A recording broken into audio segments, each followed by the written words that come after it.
standing yang sangat baik dari Presiden Prabowo. Nah, kalau kemudian itu diikuti oleh Mas Wapres Gibran, itu artinya kedua tokoh pemimpin nasional kita ini adalah orang-orang yang rasional. Ya, jangan lagi kita mengatakan bahwa Mas Gibran akan nyapres atau ikut sebagai cawapres dan seterusnya, sudah selesai. Mas Gibran hanya fokus ya mendampingi dan bekerja maksimal sebagai wakil presiden Pak Prabowo hingga 2029. Setelah itu saya tidak mikirin lagi. Saya pikir kalau misalnya 2029 Gibran Rakabuming Raka lebih fokus kemudian ya untuk mengembangkan bakat bisnisnya, entrepreneurnya bersama Elon Musk, itu justru lebih paten dibanding harus menjadi wakil presiden atau menjadi presiden sekalipun, ya kan? Nah, pilihan-pilihan itu saya pikir harus kita hargain. Biarlah rakyat yang memutuskan ya siapa yang akan dianggap paling baik memimpin Indonesia pada saat 2029 nanti. Justru inilah kecerdasan seorang Gibran. Ya, dia ingin melihatkan bahwa saya tidak berpikir 2029. Ya, saya tidak berbicara sebagai seorang politisi yang ingin jabatan, ingin kekuasaan. Ya, saya pun menjadi wakil presiden kan atas saran dari Bapak yang menurut Bapak ya, Pak Prabowo menginginkan Mas Gibran untuk mendampingi beliau. Ya, bukan karena ambisi pribadi, bukan karena keinginan sendiri. Bahas kemudian saat ini nggak berhenti berbagai aneka fitnah, isu-isu negatif yang dialamatkan kepada Gibran. Buktinya apa? Makanya Gibran nggak pernah melayani, nggak pernah merespon, nggak pernah marah. Karena apa? Saya tidak meminta jabatan ini. Dengan ketegasan Mas Gibran untuk memutuskan, ya, tidak ingin lagi bicara masalah Pilpres 2029, saya pikir kita harus hargain itu. Jadi apapun fitnahan-fitnahan yang masih dialamatkan kepada Gibran, ya, bahwa Gibran benar-benar sedang menyiapkan basis kekuasaan untuk melengsarkan Pak Prabowo, itu dengan demikian tertepis dengan sendirinya. Saya sebagai anak Solo Mulyono menghargai sikap Gibran Rakabuming Raka yang memutuskan dan memastikan tidak akan ikut lagi Pilpres 2029.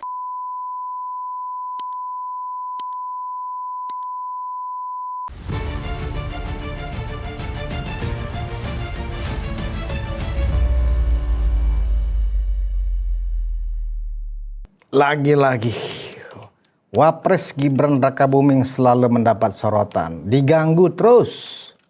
Tapi saya pikir Mas Wapres makin dewasa dan makin matang dalam berpolitik.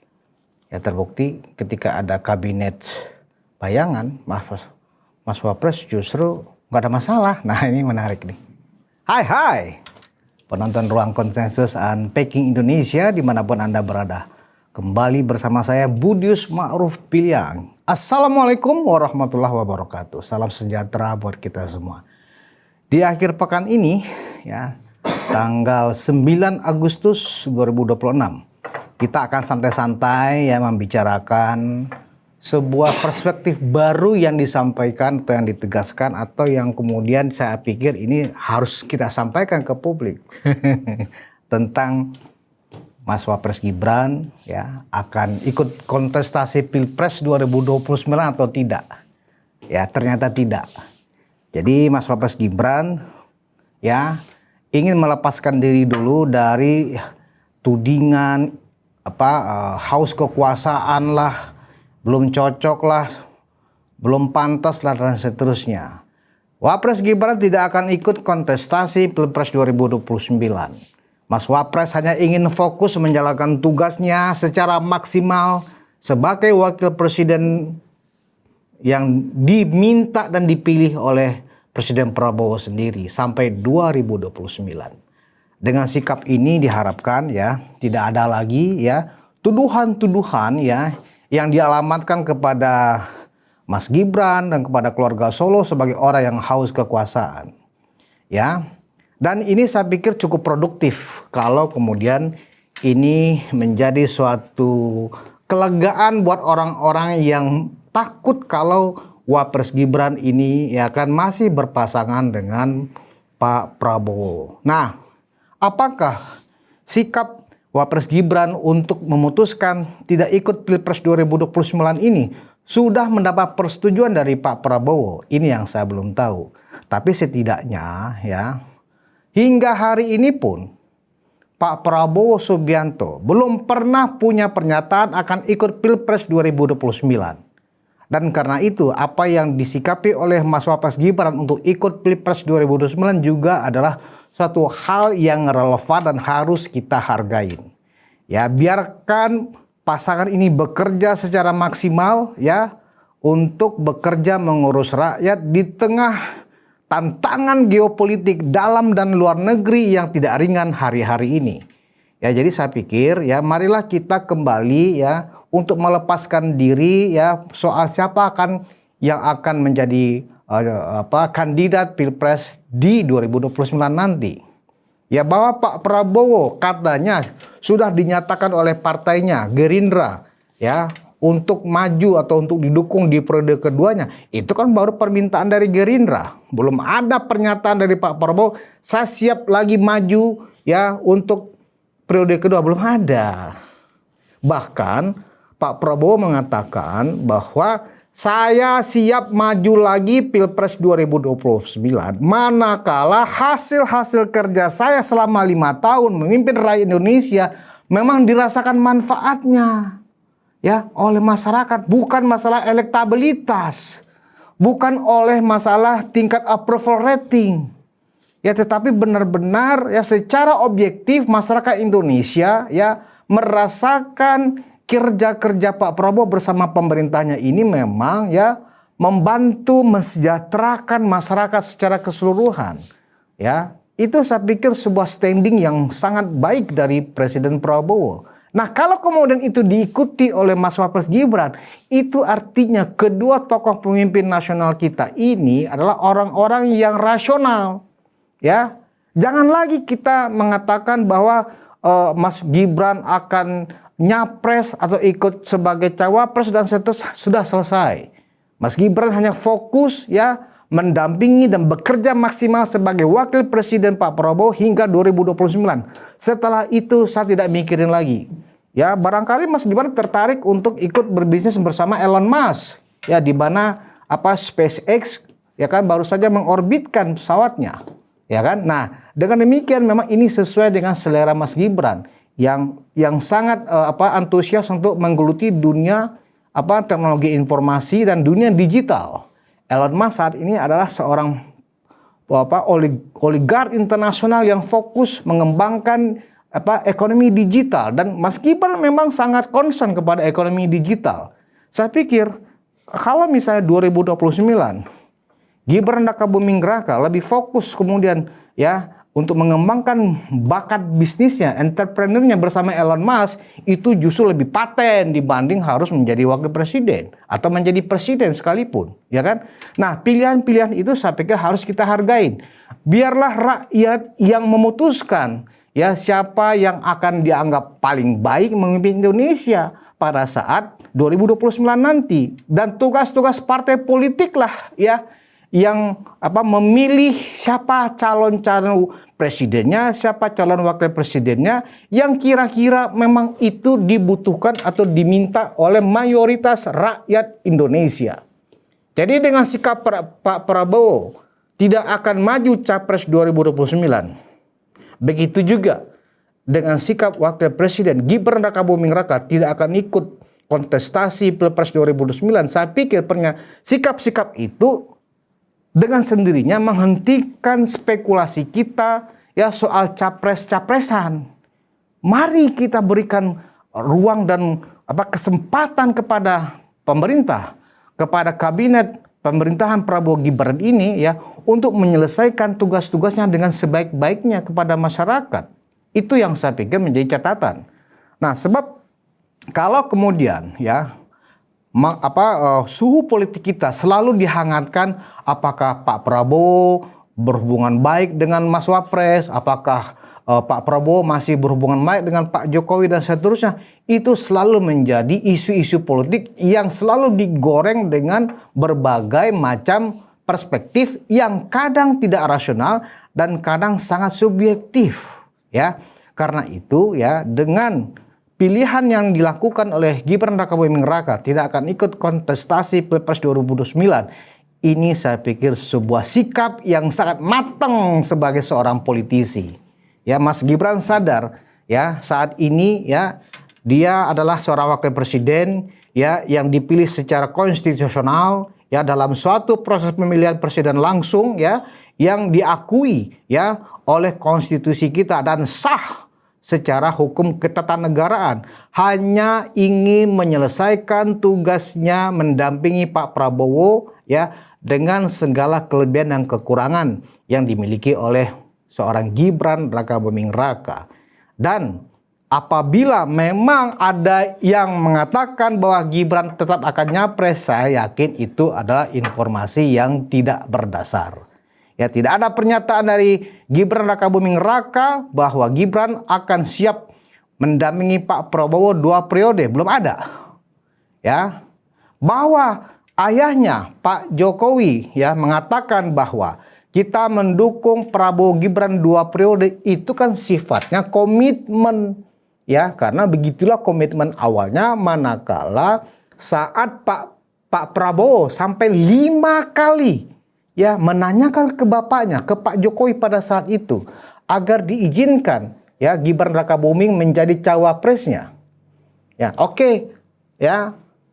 Gibran silakan membantu Pak Prabowo tapi harus 2 periode ya. Pak Jokowi hanya mengingatkan itu, bahwa kemudian misalnya berkembang isu, oh ternyata cukup 1 periode aja bersama Gibran.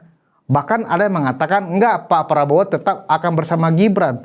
Ya, pro kontra soal ini enggak berkesudahan. Ya, bahkan ya ada yang bersemangat kalau begitu ya Gibran nyapres saja. Itu lebih nggak rasional lagi, karena Gibran sendiri tidak berpikir untuk nyapres. Mas Gibran sepanjang yang saya ketahui, dari pernah saya berbincang-bincang cukup intensif bersama beliau, yang ada di dalam pikiran Mas Gibran saat ini adalah bagaimana menuntaskan amanah yang dipikulnya karena berhasil mendapatkan kepercayaan publik bersama Pak Prabowo, memenangkan kontestasi, mengalahkan 2 pesaing yang gak ringan.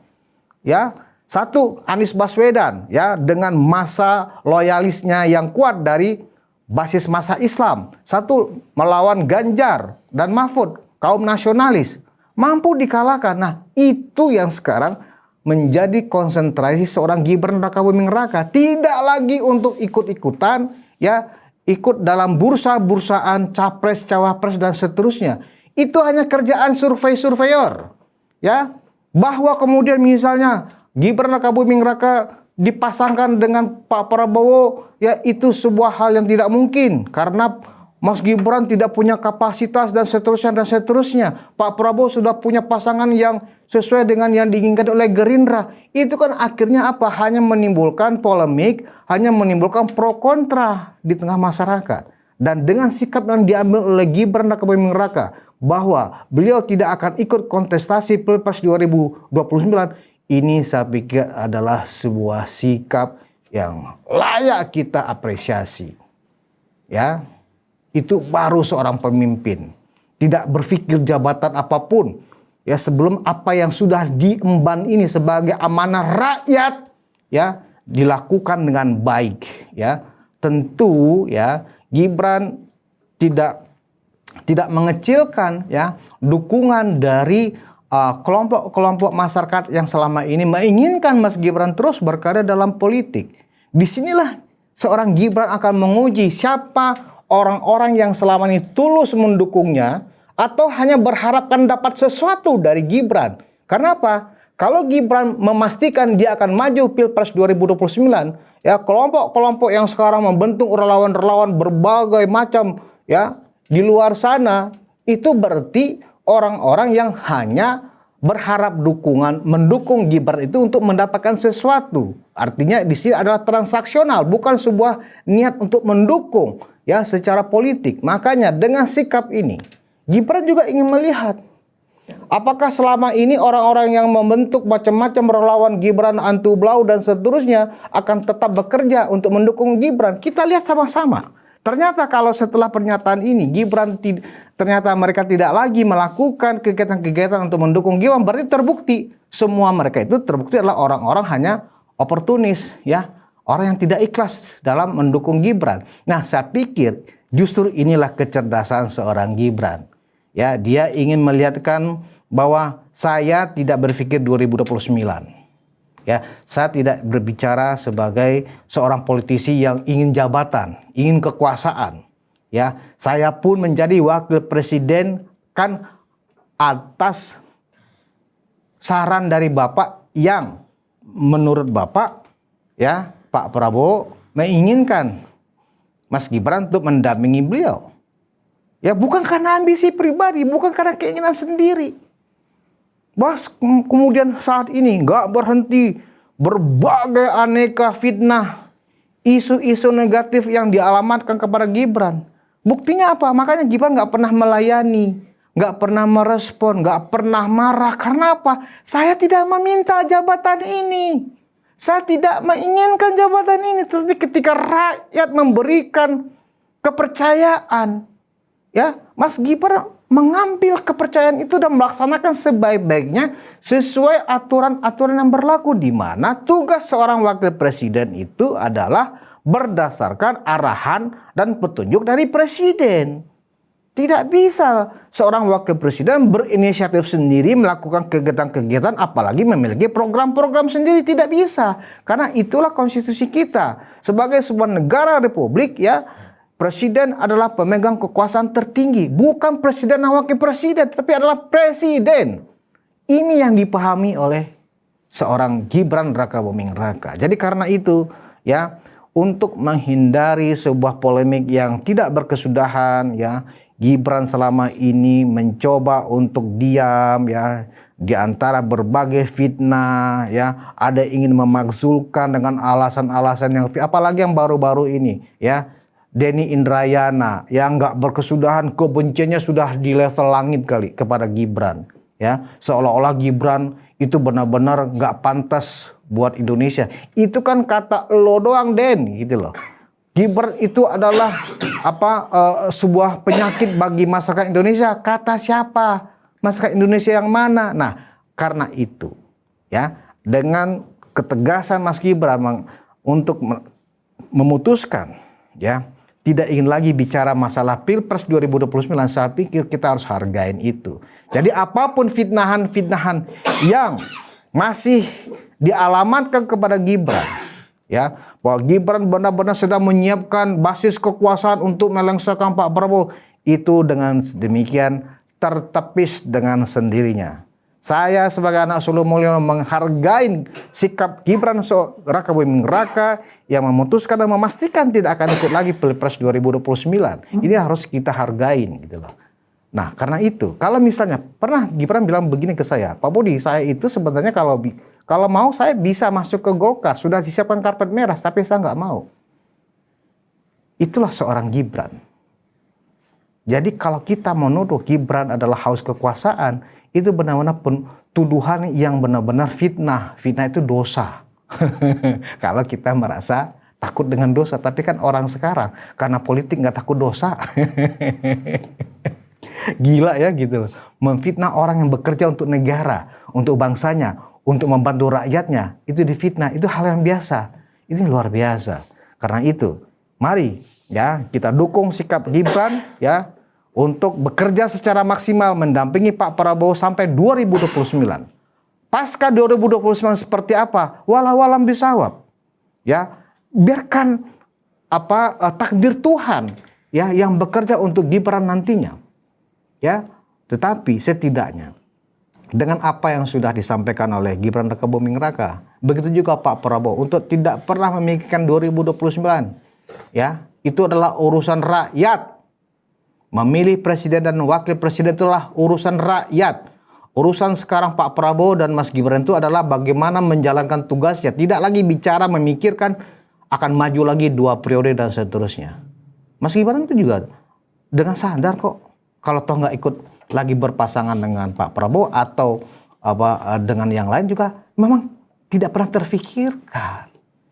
Ya, jadi janganlah kita sematkan sebuah tuduhan-tuduhan yang seolah-olah Gibran itu punya hawa nafsu kekuasaan yang setinggi langit. Seolah-olah Gibran itu benar-benar ingin meneruskan kekuasaan Pak Jokowi. Enggak seperti itu. Coba kita lihat. Gibran mengaku, saya banyak belajar tentang bagaimana mengelola Indonesia. Saya berguru ke ayah saya banyak menyimak dan diajarkan berbagai hal ya oleh Pak Prabowo, oleh para senior-senior. Itu yang dilakukan oleh Mas Gibran selama menjadi wakil presiden. Bukan berarti Mas Gibran itu orang yang nggak tegas. Soal ketegasan ya, pada saat Gibran menjadi wali kota Surakarta, luar biasa. Yang diremehkan nggak akan sanggup bekerja dengan para orang tua yang ada di Pemda Surakarta. Enggak. Gibran justru mau gebrakan-gebrakan yang justru kemudian para staf di pemerintahan daerah Surakarta nggak menyangka seorang anak muda punya cara yang aneh, punya cara yang unik, tetapi memberikan ketegasan ya di dalam menegakkan aturan dan bagaimana membangun Surakarta. Itu terlihat orang tegas, orang keras ya dalam menjalankan kekuasaannya itu untuk menegakkan aturan. Itu nggak harus dengan berapi-api berpidato, nggak perlu, cukup dengan diam, dengan cara-cara yang eksklusif, tetapi semuanya diterabas. Ya, coba kita lihat kemajuan Surakarta pada saat Gibran menjadi wali kota, luar biasa. 2-3 tahun menjadi wali kota, Surakarta berubah. Apa itu karena Gibran nggak tegas? Tegas sekali. Ya, jadi karena itu nggak usah diragukan kapasitas seorang Gibran Rakabuming Raka. Ya, kapasitas Gibran ya mungkin lebih keras dan lebih tegas dari ayahnya Pak Jokowi. Ya, orang diam seperti Gibran itu memiliki daya ledak yang luar biasa, memiliki insting yang luar biasa untuk apa? Untuk rakyat. Jadi jangan coba-coba ya, ketika Gibran sudah memutuskan tidak akan lagi bicara tentang kekuasaan untuk Pilpres 2029, seharusnya diskusi tentang Prabowo Gibran 2 periode, Gibran akan nyapres, selesai. Ya, itu biarkan urusan rakyat. Biarkan Gibran bekerja membantu presiden ya menyelesaikan tugas-tugasnya, bagaimana MBG semakin bisa diterima oleh masyarakat tanpa ada lagi kecurangan, tanpa ada lagi yang keracunan, tanpa ada lagi korupsi. Biarkan bagaimana koperasi Desa Merah Putih juga bisa diterima oleh masyarakat, bekerja koperasi itu dengan baik tanpa ada lagi kasus-kasus atau korupsi yang ada di koperasi desa dan seterusnya dan seterusnya.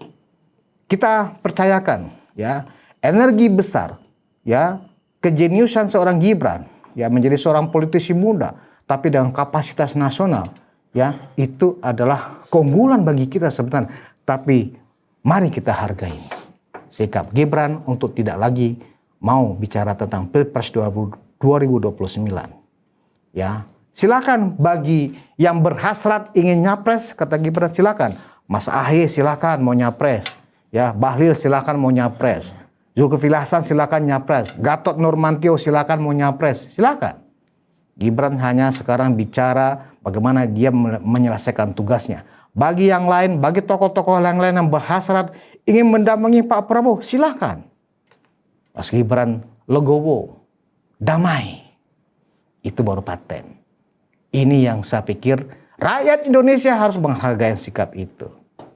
Ya, saya menduga sikap Mas Gibran ini ya tentu ya setelah melakukan perenungan-perenungan yang dalam. Buat apa saya masih ingin berpasangan dengan Pak Prabowo kalau hanya mendatangkan sebuah kekisruhan dalam masyarakat? Buat apa? Apalagi kalau saya nyapres, buat apa? Ya. Jadi karena itu, hasil perenungan ini ya harus kita hargai. Biarkan Mas Gibran bekerja untuk rakyat Indonesia, mendampingi Pak Prabowo. Jangan lagi kita kait-kaitkan Gibran akan nyapres, Gibran tetap bersama Pak Prabowo 2 periode, nggak ada itu, selesai. Ya, biarkanlah Gibran memutuskannya sendiri dengan hatinya. Sekarang ini hatinya adalah bekerja membantu Pak Prabowo menjalankan tugasnya sesuai dengan amanat yang diberikan oleh seluruh rakyat Indonesia yang berjumlah 58% itu. Ya, stop seluruh polemik, seluruh hujatan, seluruh kebencian yang dialamatkan kepada Gibran. Ya, biarkan Gibran ya, menjadi dirinya sendiri, ya, memikirkan Indonesia dengan caranya sendiri. Takdir ilahilah yang akan memutuskan, memastikan apakah Gibran akan menjadi pemimpin kita di suatu hari nanti. Jangan lagi kita bangun lagi framing-framing Gibran akan capres 2029, ya, Gibran akan menjadi Prabowo Gibran 2 periode. Jangan lagi, selesai. Ya, itu aja pesan yang ingin saya sampaikan supaya suhu politik kita, ya, relatif lebih sejuk. Gak ada lagi ya pro kontra soal capres cawapres, selesai. Biarkanlah itu terjadi di akhir 2027 nanti. Yang jelas hari ini Gibran memutuskan tidak lagi bicara tentang wacana-wacana Prabowo Gibran 2 periode. Selesai. Ya, terima kasih atas perhatian Anda. Semoga kita semuanya di barisan Pak Jokowi menghargai sikap Mas Gibran. Fokus kalau misalnya PSI ingin besar, ya Pak Jokowi harus jadi ketua umum. Besarkan PSI, caleg-caleg PSI yang disiapkan untuk menjadi caleg jadi di DPR RI, bekerjalah dengan baik. Turun ke masyarakat, bawa ide-ide yang genuine, ya, bersatu dengan konstituennya, dikenal oleh konstituennya. Jangan lagi kait-kaitkan dengan Gibran. Gibran sekarang adalah wakil presiden. Ya, nggak ada lagi isu-isu, oh Gibran mau nyapres, selesai, nggak ada itu. Semoga ini menjadi bermanfaat buat kita semua.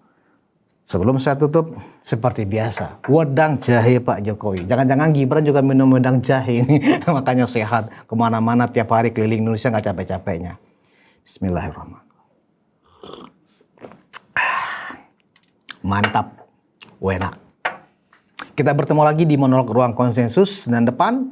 Terima kasih atas perhatian Anda. Wassalamualaikum warahmatullahi wabarakatuh. Salam sejahtera buat kita semua.